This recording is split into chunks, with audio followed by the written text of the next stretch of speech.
छात्रों, कक्षा 12वीं में व्यावसायिक अध्ययन विषय के अंतर्गत हम इकाई 5 अध्याय 7 का अध्ययन कर रहे थे।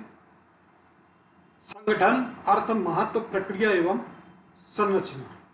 अभी इसके पूर्व हमने संगठन का अर्थ, महत्व, परिभाषा, संगठन के विभिन्न विभागों के बारे में जाना था।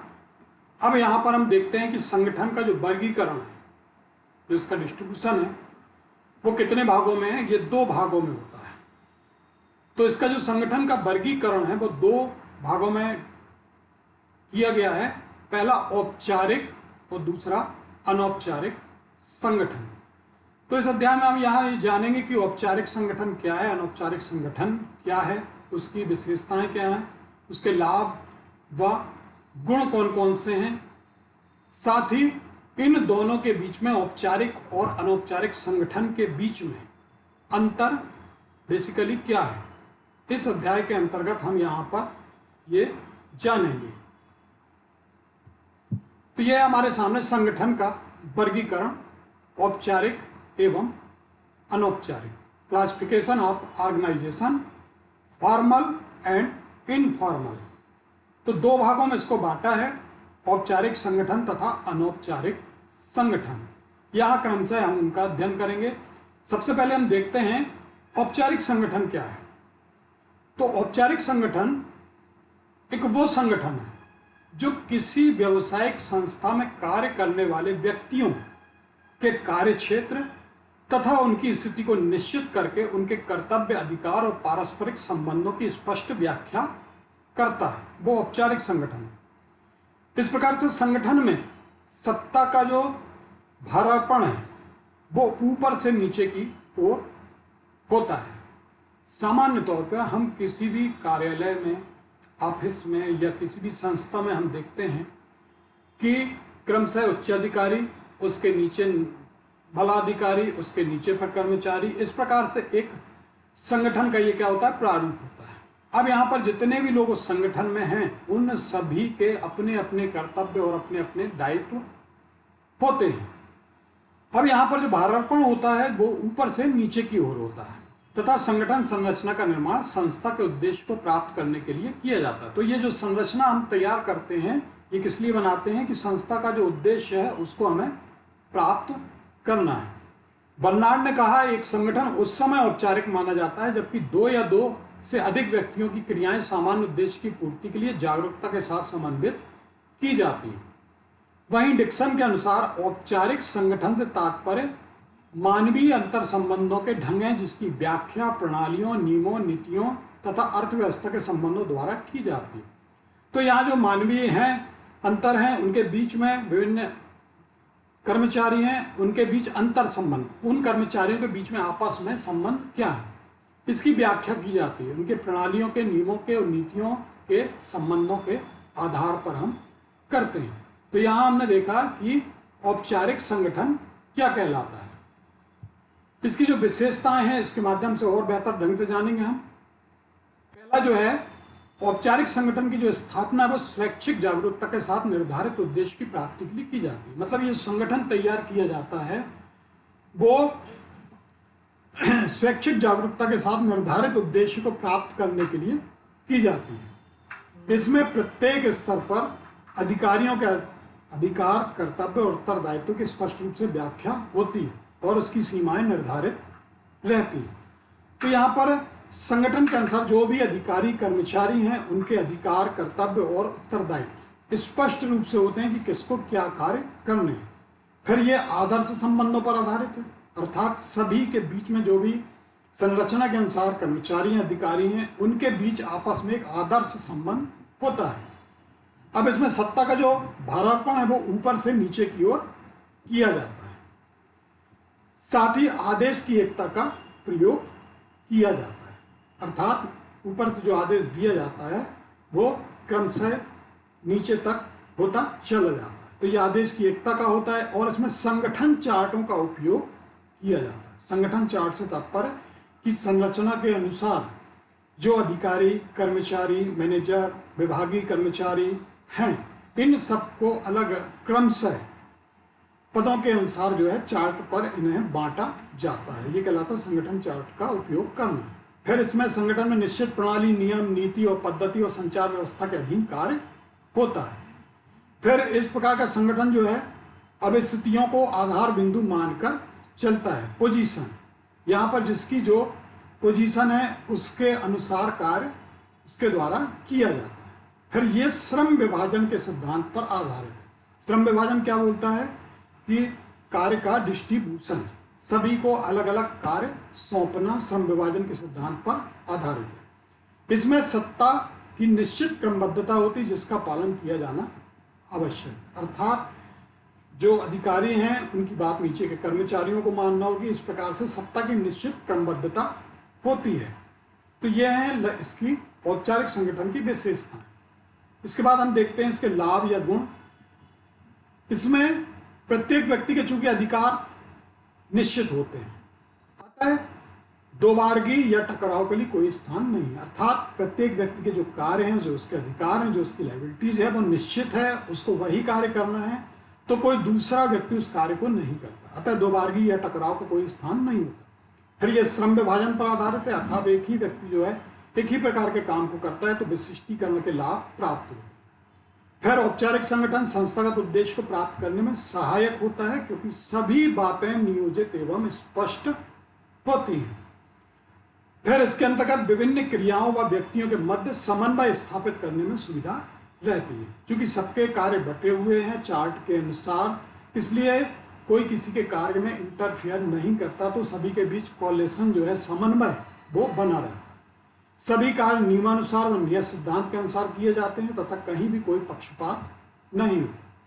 साथ ही व्यक्ति विशेष का महत्व समाप्त हो जाता है और निष्पादन का प्रमाप निश्चित होने के कारण नियंत्रण का कार्य सरल हो जाता है। सभी के कार्य निर्धारित होते हैं, सभी के प्रमाप निर्धारित हैं। इस स्थिति में सभी अपने कार्यों को संचालित करने में संलग्न रहते हैं, तो नियंत्रण का कार्य यहाँ क्या होता है, सरल हो जाता है। दूसरा जो अब हमारा प्रकार है यहाँ पर अनौपचारिक संगठन, इनफॉर्मल ऑर्गेनाइजेशन। तो ये क्या है, जब हम देखते हैं कार्यालय, संस्था में, फर्म में बहुत सारे कर्मचारी वहां पर कार्य करते हैं। उन कर्मचारियों के बीच में सामान्य तौर पर जो है ऑफिशियली संबंध होते हैं, कार्यालयीन संबंध होते हैं। जैसे कि अधिकारी के संबंध अपने कर्मचारी के पास साथ, कर्मचारी के अपने वर्कर के साथ, ये क्रम में संबंध बटे होते हैं, तो वो कहलाते हैं ऑफिशियली। अब यहाँ पर बात आती है अनौपचारिक, अनऑफिशियल जिसको हम बोलते हैं। तो यदि कर्मचारियों के पारस्परिक संबंधों को स्पष्ट करने के लिए किसी प्रकार की औपचारिकता का प्रयोग नहीं होता तो वो अनौपचारिक कहलाते हैं। ये संबंध जो हैं संस्था में कार्यरत व्यक्तियों के मध्य अनायास ही पैदा हुए सामाजिक व मनोवैज्ञानिक संबंधों से जो क्रियाएं तथा आपसी समझ से विकसित हो जाती हैं वह अनौपचारिक संगठन का रूप कहलाते हैं। अर्थात जब एक संस्था में, एक फर्म में कर्मचारी अधिकारी काम करते हैं तो उनके बीच आपस में सहसा ही सामाजिक स्तर पर, पारिवारिक स्तर पर या मनोवैज्ञानिक स्तर पर उनके बीच आपस में क्या बन जाते हैं, संबंध बन जाते हैं। तो उनके बीच जो संबंध बन जाते हैं, उनका जो समूह है वो क्या कहलाता है, अनौपचारिक संगठन। यहां पर डेविस ने कहा है अनौपचारिक संगठन व्यक्तिगत एवं सामाजिक संगठनों का ऐसा जाल है जिसे स्थापित करने के लिए किसी औपचारिक संगठन की आवश्यकता नहीं पड़ती। अर्थात ये अपने आप बन जाता है। व्यक्तिगत और सामाजिक संगठन का एक ऐसा जाल है, अपने आप लोग इसमें जुड़ जाते हैं, अपने आप उनको बताने की जरूरत नहीं होती कि वो औपचारिक संगठन की उनकी आवश्यकता नहीं पड़ती। फिर यहाँ मैसी के अनुसार अनौपचारिक संगठन मानवीय अंतरक्रियाओं का वह समूह है जो स्वाभाविक ढंग से लंबे समय तक साथ रहने से उत्पन्न हो जाता है। अब यहाँ पर जब व्यक्ति लंबे समय तक एक फर्म में, समूह में, कंपनी में, संस्था में एक साथ रहकर काम करते हैं तो स्वाभाविक है कि उनके बीच आपस में संबंध बन जाते हैं। वो ही क्या है यहाँ पर, अनौपचारिक संबंध। यहाँ पर स्ट्रांग के अनुसार सामाजिक ढांचा है जिसका निर्माण व्यक्तिगत आवश्यकताओं की पूर्ति के लिए किया जाता है। तो ये अनौपचारिक संगठन की क्या है, परिभाषा है। अब यहाँ हम देखेंगे उसकी लक्षण या विशेषताएं, अनौपचारिक संगठन की लक्षण या विशेषताएं। तो पहली विशेषता जो है, जैसा कि अभी बताया था कि अनौपचारिक जो संगठन है वो एक संस्था में, एक फर्म में जो लोग कार्य करते हैं इकट्ठे समूह के रूप में, उनके बीच आपस में संबंध जो है सामाजिक स्तर पर या मनोवैज्ञानिक स्तर पर स्वतः ही बन जाते हैं। तो यहाँ आप देखिए कि अनौपचारिक संगठन का निर्माण स्वतः अपने आप होता है, इसको बनाने की जरूरत नहीं पड़ती। दो या दो से अधिक लोग मिलकर आप जब मिलते हैं तो आपस में उनकी बातचीत होती है, तो सामाजिक और मानसिक स्तर पर उनके बीच आपस में संबंध बन जाते हैं, वही क्या है अनौपचारिक संगठन। तो ये स्वतः बनता है। दूसरा, ये सामाजिक संगठन है जिसकी स्थापना व्यक्तिगत आवश्यकताओं की पूर्ति के लिए की जाती है, एक दूसरे की सहायता के लिए, सहयोग के लिए, मानवीय भावनाओं के स्वरूप के लिए इसकी स्थापना होती है। फिर यहाँ पर कोई इसका निश्चित चार्ट नहीं होता कि कोई अधिकारी है, कोई कर्मचारी है, यहाँ पर सब मानवीय भावनाओं से प्रभावित रहते हैं, तो यहाँ पर कोई संगठन चार्ट नहीं होता।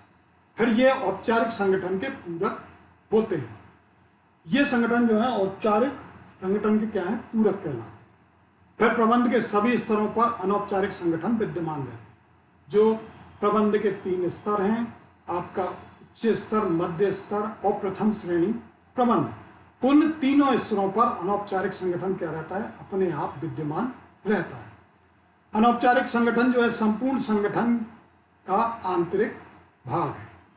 फिर ये पदों की क्रमबद्धता से मुक्त होते हैं, अर्थात यहाँ पर कोई अधिकारी, कोई कर्मचारी नहीं होता, सभी यहाँ पर एक भावना से मिलते जुलते हैं, तो ये पदों की क्रमबद्धता से मुक्त होता है। फिर इसमें नियम, प्रणाली, पद्धति एवं परंपराएं होती हैं जिनका ये पालन करते हैं। यद्यपि ये सब लिखित नहीं होता, परंतु फिर भी इनका पालन करते हैं। तो ये है आपके अनौपचारिक संगठन की प्रमुख विशेषताएं। इसके बाद हम इसके लाभ या गुण देखेंगे कि अनौपचारिक संगठन के लाभ क्या हैं और गुण क्या हैं। जैसे औपचारिक संगठन की कमियों का ये क्या करता है, पूरा करता है। फिर समूह के सदस्यों को सामाजिक संतुष्टि प्रदान करते हैं। फिर संगठन के सदस्य मैत्री भावना, अन्य व्यक्तियों से मान्यता, सहयोग, सुरक्षा तथा आत्मसम्मान की भावना से संतुष्टि करते हैं।